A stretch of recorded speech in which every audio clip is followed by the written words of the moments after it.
Ninguna de las aspiraciones de los colombianos va a ser posible si la corrupción sigue rampante. Vamos a frenar todas las formas de corrupción. Vamos a castigar la corrupción de los políticos donde más les duele, en el bolsillo. Les vamos a confiscar cada peso que nos roban. Los dos principales problemas de Colombia son la guerra y la corrupción. Y ambos los vamos a solucionar, porque no vamos a renunciar a nuestra aspiración de tener una Colombia decente y en paz. Colombia se respeta. Vote 10 en el tarjetón verde. Claudia López al Senado. Nos acompaña Claudia López Hernández, una bogotana que recién cumplió años en este mes de febrero. Es investigadora y analista política, graduada en la Universidad Externado de Colombia, en Finanzas, Gobierno y Relaciones Internacionales. Tiene una maestría de la Universidad de Columbia en Nueva York y fue fellow de la Universidad de Yale y actualmente es candidata a doctora en ciencia política de una universidad en Chicago. Claudia López es candidata al Senado de la República por el movimiento o por el partido político Alianza Verde. Usted es hija de un comerciante. Sí, señor. Y de una sindicalista. Maestra, sí, señor. Maestra sindicalista. ¿Cómo pudo lograr en el hogar manejar esa simbiosis de una persona supuestamente de derecha y una persona de izquierda? Pues, Leonardo, primero, mil gracias por la invitación. Y segundo, la verdad es que yo creo que cada vez que a mí alguien me pregunta si soy de izquierda o de derecha, yo tengo bastante confianza que yo soy bastante de centro.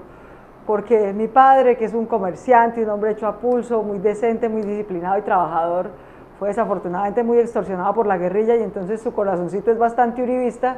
Y mi madre, en cambio, que es una maestra que durante toda su vida dictó clases en Bogotá, en colegios públicos, muy de izquierda, muy petrista. Así que en ese debate entre el uno y el otro, yo siempre he procurado estar un poco en la mitad.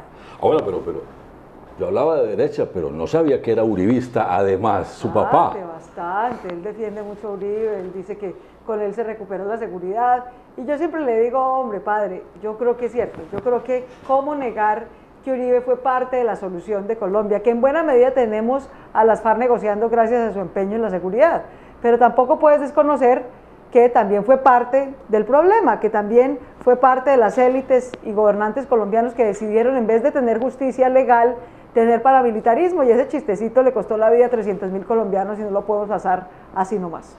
Claudia, y su señora madre fue directiva de la famosa ADE, la Asociación Distrital de Educadores. No, mi madre nunca ha tenido un cargo directivo, digamos, en el sindicalismo, pero siempre ha sido una sindicalista muy activa, muy defensora de los derechos de los niños, de la educación, de la calidad de la educación.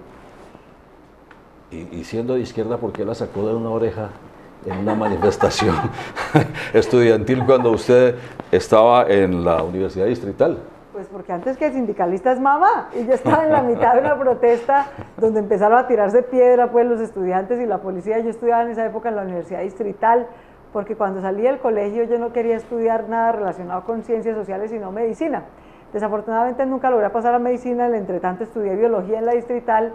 Allá estudiábamos mi mamá, que hacía su licenciatura en maestría en pedagogía, y un día se armó una de estas trifulcas y pedreas y pues yo estaba protestando porque estaban agrediendo a los estudiantes, y mi mamá me vio por allá desde arriba en la universidad y fue y me sacó una oreja pues de la protesta, así que ahí se me acabó pues todo el prestigio, digamos, de protesta en la universidad.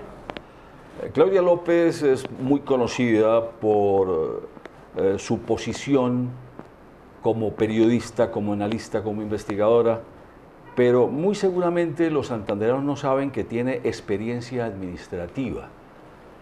Fue alcaldesa encargada de una localidad de Bogotá, fue asesora de un viceministro, Ministerio de Vivienda, si no estoy mal. ¿Qué otros cargos públicos ha tenido Claudia López hasta la fecha? Pues he tenido varios. De hecho, yo lo que estudié en la vida y para lo que me preparé fue para ejercer gobierno y administración pública. En eso es mi pregrado y también mi posgrado en Estados Unidos.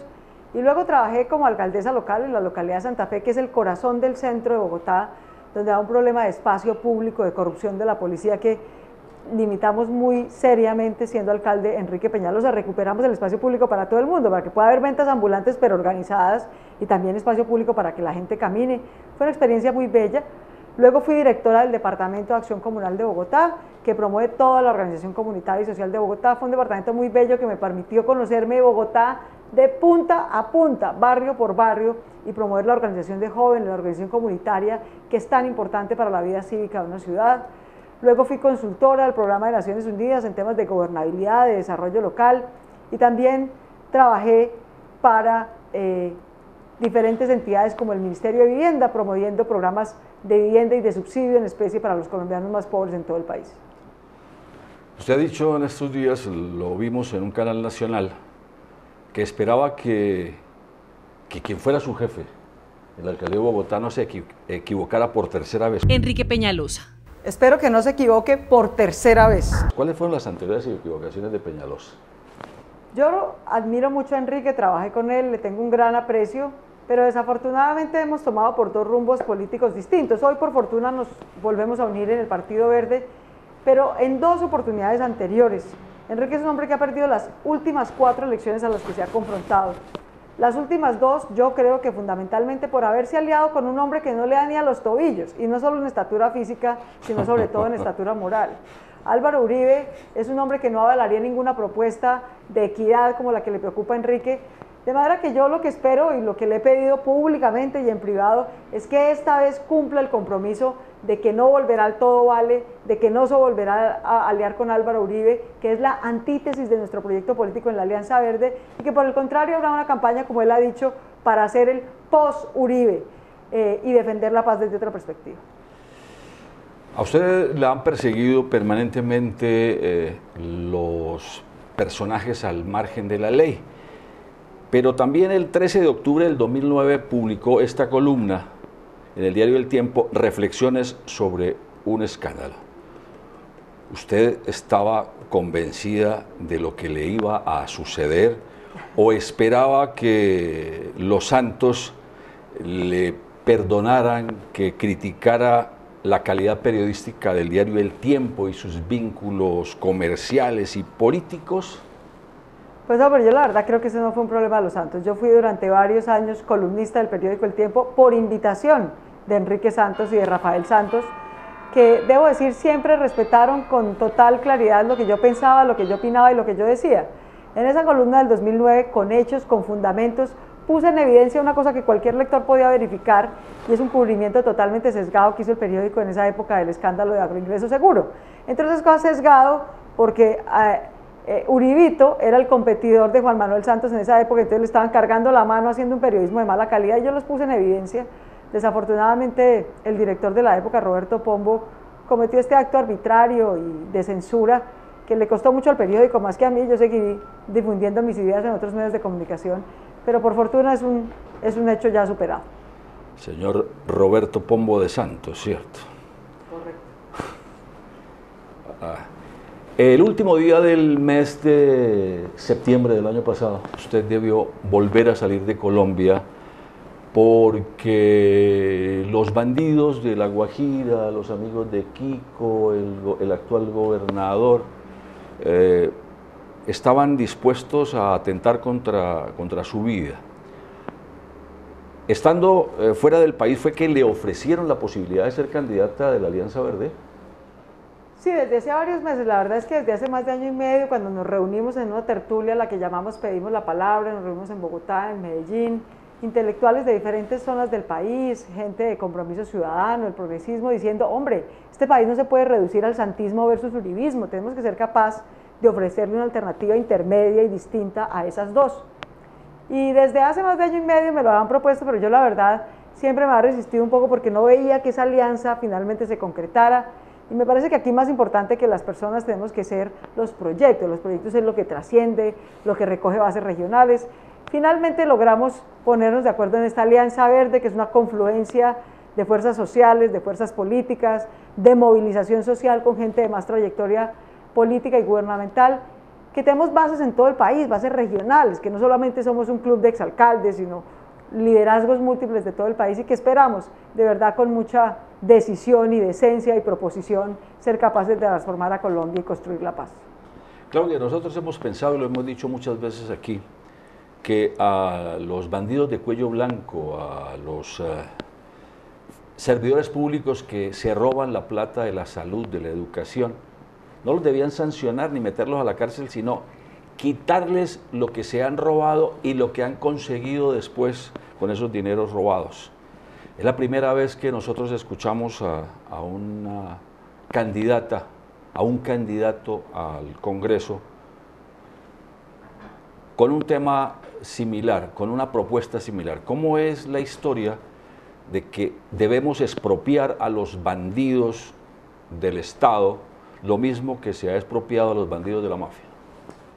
Pues Leonardo, es que nosotros creemos, yo personalmente creo como candidata número 10 de la Alianza Verde al Senado, que el principal problema de Colombia no son las FARC, el principal problema de Colombia es la corrupción rampante de políticos, contratistas, contrabandistas, evasores de impuestos. ¿Por qué todas esas mafias políticas y de la parapolítica y del clientelismo se reproducen? Porque se quedan con el dinero que nos roban en sus bolsillos y nadie se los quita. Nosotros y nuestra propuesta es que así como en su momento establecimos invertir la carga de la prueba, el señor Pablo Escobar era el que tenía que demostrarle a la sociedad y a la justicia que la plata que tenía era bien habida, y si no se lo podía demostrar, tenga, se la confiscábamos. Lo mismo vamos a tener que hacer con la corrupción.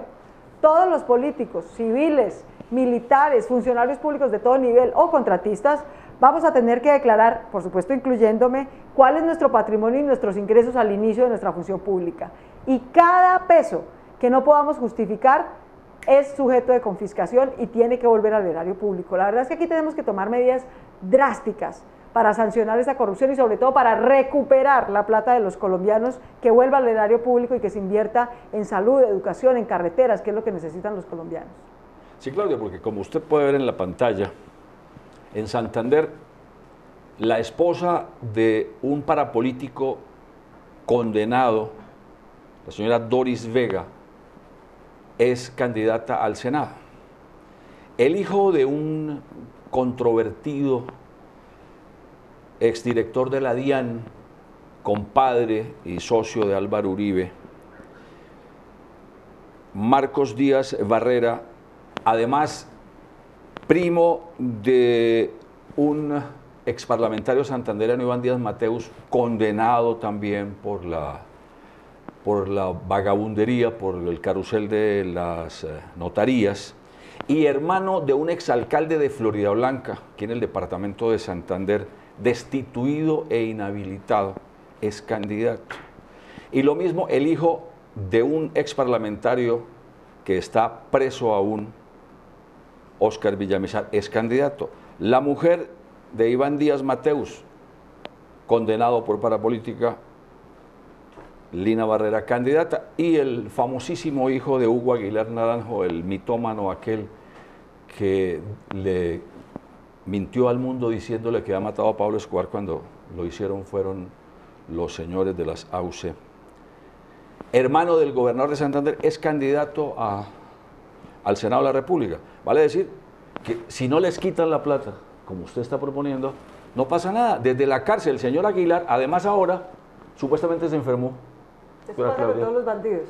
Se enfermó. Son perfectamente sanos cuando roban, pero el primer día que ponen pie en la cárcel se enferman, todos, pobrecitos. Entonces se enfermó, y como él manejó la campaña de su hijo a la asamblea desde la picota, ahora para manejar la campaña de su hijo al Senado, logró que lo trasladaran a una casa fiscal en San Gil, centro del departamento de Santander, para desde ahí coordinar la campaña. ¿Por qué? Porque tiene la plata que se robó como gobernador de las caletas que le robó a los narcotraficantes del norte del Valle, y todos esos dineros mal habidos, pero porque el gobierno no se los quita. Entonces, yo estoy absolutamente convencida de eso. Mira, cuando empezamos las investigaciones de parapolítica del 2005 nos decían que era imposible, que esos tipos todos tenían mucho poder, que nos iban a matar. La verdad es que, mal que bien, hoy yo estoy en este programa libre y el señor Aguilar está preso gracias a nuestro esfuerzo y al apoyo y al esfuerzo de la justicia. Ahora que yo tengo claro que mal que bien en los últimos 10 años les hemos logrado quitar curules, poder político, legitimidad, pero ¿qué no les hemos afectado y qué les permite reproducirse? Que siguen teniendo poder económico. Poder económico adquirido de lo que nos robaron o de lo que traqueteaban. porque esas son sus dos fuentes, no es que son grandes empresarios, no ha hecho una gran invención, no tiene una gran empresa. Lo que tiene es la empresa de robarse los recursos de los santanderianos y la empresa de aliarse con ilegales para traquetear o para contrabandear o cualquier cosa de esas. De manera que por eso es tan importante priorizar. Nuestro gran problema no son las FARC, no nos dejemos caer en ese engaño. Nuestro gran problema es la corrupción de esos políticos que viven de la excusa de las FARC. Por eso vamos a hacerlos declarar los recursos que tienen, a invertir la carga de la prueba y a expropiarles cada peso que no puedan justificar contra ingresos realmente provenientes de sus salarios. Así, afectando el poder económico de los corruptos, es como realmente vamos a impedir que se reproduzcan. Y hay otro problema que tenemos en este país. Esta nación nuestra es una monarquía democrática. Porque los hijos de Gaviria, de Pastrana, de Serpa, de Luis Carlos Galán, de Rodrigo Lara, la hija de Angelino y ahora también el hijo de Petro. Entonces pareciera que la única opción que tienen los hijos de los políticos es seguir siendo políticos. Afortunadamente usted no está en esa clasificación de delfín. Estoy en eso y la verdad es que uno esperaría, mire, yo no sé qué es más aterrador. Sí que finalmente siguen, muchos dicen, bueno, seguimos en la política porque esa fue la pasión de nuestros padres y entonces yo la heredé. Me parece legítimo. Pero lo que es realmente aterrador es ver a los hijos de grandes héroes de este país, como Luis Carlos Galán, como Rodrigo Lara, prestándole su cara bonita y su apellido, a lavarle el prontuario a unos bandidos en todo el país, que se roban los recursos de los colombianos, que son los campeones de la parapolítica, como los señores de Cambio Radical, y ver ahora a Carlos Fernando Galán, a quien yo respeto, a Rodrigo Lara, hijo, a quien yo respeto, pero qué de valiente, qué de gracia tienen poner su cara bonita y su apellido para exculpar a los Anayas, a los Bernabés, a los parapolíticos de todo el país. Para eso no es, por favor, para eso no es la herencia de esos grandes nombres. Yo sí estoy segura que si Luis Carlos Galán padre estuviera vivo, si Rodrigo Lara padre estuviera vivo, se revolcaría del dolor de ver la calidad de pillos y de prácticas corruptas a las que hoy prestan su cara y su nombre sus hijos. O los cogería juguete, como diría mi abuela. O los cogería juguete, seguramente. Hay unas vallas en Bogotá, como esta. El abuso de poder es un peligro. Y el peligro, según Claudia López, es el procurador santanderiano Alejandro Ordóñez Maldonado. Pues como bien dice esa valla, el peligro es el abuso de poder. El abuso de poder desde las instituciones que se supone que están hechas para proteger nuestros derechos, para defender el ejercicio de nuestros deberes. Y un ejemplo de ese abuso de poder, sin duda, es el procurador Alejandro Ordóñez. No solamente por Petro, que ahora se ha puesto de moda, pues, por el abuso de Petro. No, Angélica Lozano en Bogotá y yo llevamos 5 años defendiéndonos de la arbitrariedad del procurador, defendiendo a las mujeres, que no solamente tienen que admitir que son violadas, sino que además por cuenta de los principios religiosos del procurador, según él, tienen que tener el hijo producto de la violación, cuando la ley y la Constitución nos protege de ese abuso doble. Pero el procurador Ordóñez, que es un fanático religioso, que cree que sus convicciones religiosas están por encima de la ley, pretende someter a las mujeres, violar sus derechos, pretende violar los derechos de los colombianos, que hay unos colombianos de segunda con unos derechos y otros de primera con otros. La verdad es que el procurador Ordóñez es un peligro para esta sociedad, porque no ha logrado entender una cosita simple de la democracia. Es que la principal promesa de la democracia es que todos seremos iguales ante la ley, que no hay colombianos de primera o de segunda por cuenta de su color o su raza o su orientación sexual, que todos somos iguales y que la Constitución está por encima de sus creencias. No solo yo, Claudia López, sino por lo menos 3 veces la Corte Constitucional le ha tenido que decir, oiga, procurador, cumpla la ley, deje de usar la Procuraduría para obstruir los derechos de las mujeres, para obstruir los derechos de los jóvenes, para obstruir los derechos a la igualdad. Por favor, cumpla la ley. De manera que sí, parte de nuestra campaña es reivindicar que el abuso de poder es un peligro y que si se reeligiera Alejandro Ordóñez como procurador sería un gran peligro para esta democracia. Además, Claudia López, candidata número 10 en el tarjetón de Senado por la Alianza Verde, ha dicho que entre más se conoce a Santos, menos santista se puede ser.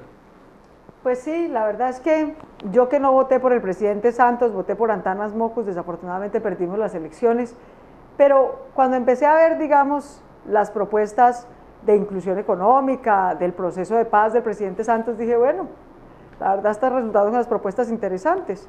Pero luego, entre más vi cómo es su ejecutoria, cómo en nombre de la paz el presidente Santos está robando 3 billones de pesos de los colombianos para comprar congresistas para que apoyen su reelección.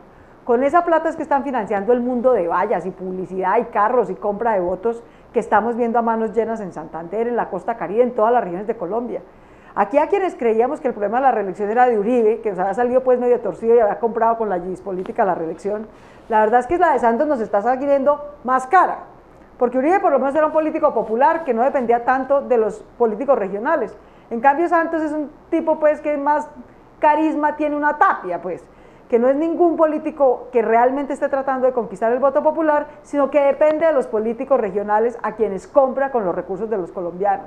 Entonces yo sí creo que el presidente Santos, que ni por un minuto crea que en nombre de la paz vamos a apoyar su corrupción y la corrupción de su reelección. Aquí vamos a reelegir la paz, no a Santos. Qué bueno que se tengan candidatas como Claudia López, porque en Santander, del 1.550.000 habilitados para votar, la gran mayoría son mujeres, 474.833 en Bucaramanga. Y hay mayoría de mujeres votantes en el área metropolitana, Bucaramanga, Florida, Piedecuesta, Girón. Además, en todas las capitales de provincia, Barranca Bermeja, Málaga, San Gil, Socorro, Vélez y en 3 pequeños municipios, Concepción, Villanueva y Zapatoca. El resto, los otros 75 municipios santanderianos son de votación mayoritariamente masculina, pero en Bucaramanga existe la posibilidad de tener una buena representación. 474.000 mujeres pueden votar en Bucaramanga, 801.000 en el departamento de Santander. Un mensaje para esas mujeres, Claudia. Todas esas cifras lo que demuestran es una cosa muy concreta, es que si las mujeres de Colombia, si las mujeres de Santander salimos a votar libre y limpiamente, tenemos cómo transformar la política colombiana. En buena medida el liderazgo de los hombres en la política colombiana son los que dominan. En la presidencia nunca ha habido una mujer, en el Congreso la mayoría son hombres, 85 de cada 100 congresistas son hombres. En buena medida estamos en lo que estamos por ese liderazgo masculino excesivo, clientelista. La responsabilidad y la posibilidad, sobre todo, de cambiar la política colombiana con el voto libre recae fundamentalmente en las mujeres. De manera que yo los invito a las mujeres y a los jóvenes, que son los que son mayoría en la población, pero minoría en las elecciones, a que usemos el voto libre, limpio, decente y transformemos a la clase política de Santander y de Colombia. Telesantandereanas, telesantandereanos, quiero recordarles cómo fue un debate o un panel en el que, siendo Uribe presidente de la República, porque ahí está el valor de Claudia López, no ahora, sino cuando tenía no solamente las motosierras en el monte, sino el ejército y toda la caja, no de mermelada, sino de mermelada y de leche y de pan y de todo, y CBF y todo lo que quiera. Se le enfrentó y le dijo esto a Álvaro Uribe. Yo me preguntaba a lo largo de todos estos años cómo es posible que un hombre de su experiencia no incluyera en la negociación política que hizo usted con los grupos paramilitares una negociación política expresa para el desmantelamiento de esas estructuras mafiosas, políticas y económicas. Cómo el gobierno cayó en la misma trampa de los gobiernos anteriores de creer que es con ceremonias de desmovilización y entrega de armas como realmente se desmantela a la mafia en Colombia. ¿Por qué en la negociación política que usted dirigió con la SAUC no se hizo una negociación real para que entregaran las rutas del narcotráfico, para que develaran su estructura de poder territorial, para que previo a recibir beneficios, eso fuera lo que el Estado recibiera a cambio, sus estructuras de poder político? ¿Por qué siguieron intactas? Yo quisiera preguntarle por qué un hombre de su prestigio, de su impresionante credibilidad política, quizás del mayor nivel de respaldo y confianza que haya tenido nunca otro presidente reciente en Colombia, aceptó cogobernar como parte de su coalición política con 9 de cada 10 parapolíticos? ¿Por qué aceptó amparar bajo su coalición política a las personas que la justicia ha demostrado en ya 17 condenas, 16 de ellas a miembros de su coalición, que siguieran siendo parte de los partidos de su coalición? Que aún hoy los candidatos que desafortunadamente heredan ese capital político y lo siguen usando para propósitos de dudosa conveniencia para el país, sigan siendo avalados por partidos de su coalición. Pero además, Claudia, me contaron que en estos días había tenido un rifirrafe, como dicen en Bogotá, con Uribe, estando usted en una estación de radio. Sí, señor, en Colmundo Radio. ¿Cómo es la historia? Pues la verdad es que fue una casualidad, yo no lo busqué. El presidente Uribe, el candidato Álvaro Uribe, ha evadido todos los debates con otros candidatos en esta campaña. Y bueno, es su estrategia de campaña, él sabrá por qué actúa con ese nivel de cobardía para los debates. Pero lo cierto es que en el Senado no va a poder evadir los debates y en la vida no va a poder evadir la justicia. De manera que allá nos veremos en el Senado, pero en esta campaña llegué yo a Colmundo Radio, me habían invitado a la emisora, bueno, llegué, había una candidata conservadora, muy bien. Nos estaban entrevistando y de repente por teléfono empezaron a entrevistar al presidente Álvaro Uribe, que empezó con su típico cinismo, de decir que él sí quiere la paz pero sin impunidad, cuando fue la persona que le dio total impunidad a los paramilitares. Nos tocó quitarle con ganzúa, parapolítico por parapolítico, porque él insistía en gobernar y en cogobernar con ellos, y eso era algo de lo que le reclamábamos en ese video que ahora vimos. Y entonces yo sí metí la cuchara y dije, no, un momentico, pues este nivel de cinismo, señor Uribe, ¿usted qué elecciones, usted qué moral tiene para venir a decirnos cómo hacer un proceso de paz? Usted que terminó en una vendetta con la mafia, que primero se daban besitos y se prometían amor eterno, y luego terminaron una vendetta que nos costó las Bacrin. Usted que promovió durante 30 años el paramilitarismo y creyó que sin justicia y con la chequera de la mafia se podía tener defensa privada toda la vida. Entonces la verdad es que fue un debate cortico pero intenso en Colmundo Radio, creo que es el único que ha habido con el candidato Álvaro Uribe, porque él ha rehuido todos los debates con otros candidatos en esta campaña. Por eso en el lanzamiento de su candidatura en Bogotá, Tola y Maruja decían que ellos no iban a votar tanto por Claudia López y sus propuestas, sino por verla peleando con Uribe y por ver a Uribe pidiendo la palabra, porque él nunca lo hace, ¿cierto? Correcto. Y además cometiendo las vagabunderías no por interpuesta persona, sino directamente. Correcto. De otra parte, usted ha denunciado últimamente las famosas universidades colombianas, algunas de garaje, otras no tanto, porque todas las universidades colombianas, de acuerdo a la normatividad vigente, son entidades sin ánimo de lucro. Correcto. Pero dicen los jesuitas, pero sin ánimo de pérdida. Por ejemplo, usted habla de 10 universidades. 10 ejemplos. 10 ejemplos. La Cooperativa de Colombia, que es de un ciudadano que fue político y está condenado, está preso. Pero condenado por 3 delitos distintos. César Pérez García de Antioquia, dueño de la Universidad Cooperativa, que pues es como un dechado de maldad andante. La Universidad San Buenaventura. La Universidad San Buenaventura, especialmente en su sede en Cali, que ha estado investigada incluso por lavado de activos. Imagínense quiénes educan a los jóvenes colombianos. La San Martín. La San Martín, que incluso estuvo a punto de cerrarse. De hecho, se cerró en varias facultades porque es un negociado ahí de una gente que realmente no ofrece calidad de educación. Los Libertadores. Los Libertadores, que ha hecho un esfuerzo por tener una buena universidad, pero ahora está con la tentación de seguir el mal ejemplo de otros que se volvieron negociantes de la educación. Bueno, la Autónoma del Caribe sí es... No debería... del Caribe hasta mataron al dueño. O sea, de ese nivel, imagínense los que educan pues a la gente en el Caribe. No solamente robaban plata, sino que hasta mataron al dueño para ser negociados. Ahí le faltó la Universidad Nacional a distancia. No, me faltan muchas. La verdad es que ese listado de 10, Leonardo, es solo un ejemplo. Ya. Le explico cuál es el problema de fondo, sí, y le explico a todos los santanderianos que nos escuchan y a la gente que nos ve por internet. Como bien dice Leonardo, la ley establece que la educación superior no puede ser un negocio, no es como vender pan, es una fundación sin ánimo de lucro quienes deben ofrecerla. Y justamente porque son sin ánimo de lucro, les da una cantidad de ventajas y exenciones tributarias. Pues resulta que los negociantes de la educación se han inventado la manera de contratar yo con yo. para justificar que sí están reinvirtiendo todo en la universidad. Los mismos directivos de la universidad son proveedores de servicios de la universidad y se los autocompran carísimo, obviamente, para quedarse con mucha ganancia entre el bolsillo. Y reinvierten muy poquito en calidad, por eso es que esas universidades son tan malas, por eso es que sus estudiantes no consiguen empleo, porque no invierten los recursos en calidad, en profesores, en instalaciones, en investigación. Y todo eso pasa porque no hay vigilancia del Ministerio de Educación, porque el Ministerio dice que la Ley General de Educación establece que hay autonomía universitaria y que ellos no se pueden meter mucho.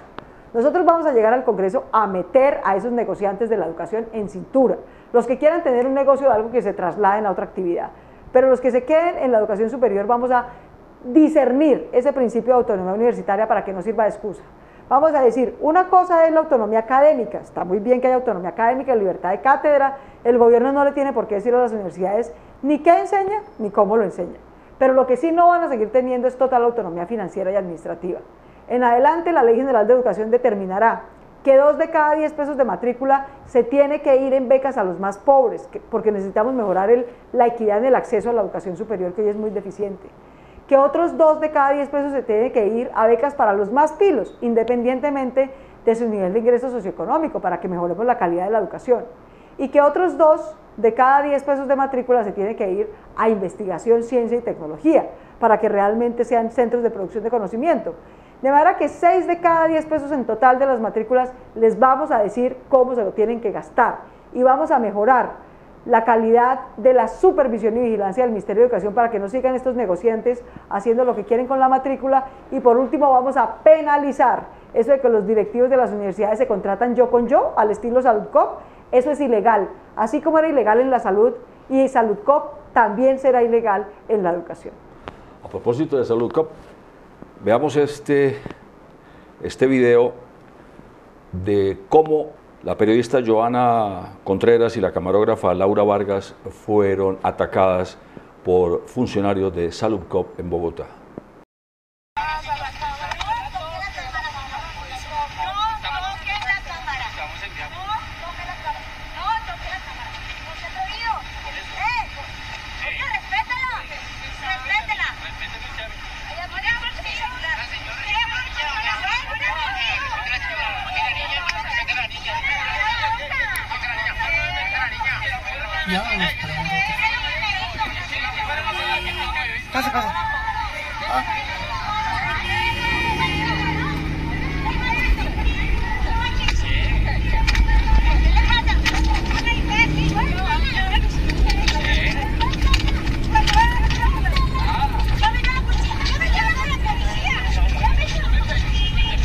Pero es que además, Claudia, lo de Saludcop nos ha tocado a los santanderianos muy duro, porque Jaime Chávez Suárez, quien es el presidente de Comultrasan, una cooperativa que ahora que hablaban de la Universidad Manuel Beltrán recordaba al fundador de Comultrasan, que después estuvo vinculado al cartel de Cali y todas estas cosas y terminaron montando la Universidad de la Manuel Beltrán.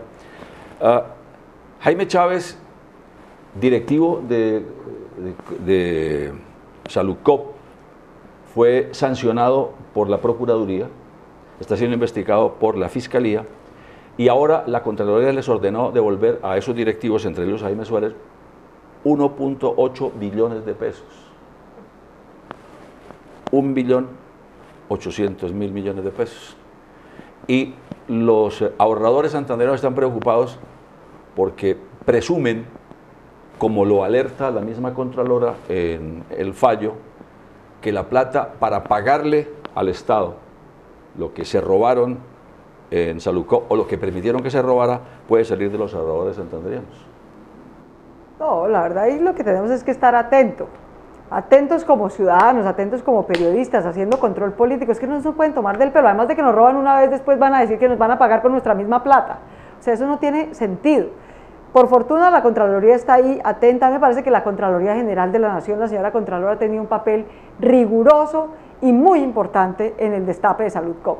Desafortunadamente la Fiscalía no, porque el señor fiscal actual, que yo respeto mucho, pero tiene un conflicto de interés muy grande con Saludcop porque era su abogado, y era el abogado que en últimas terminó con sus conceptos y demás, justificando que en Saludcop usaran y se robaran la plata de los colombianos como se robó.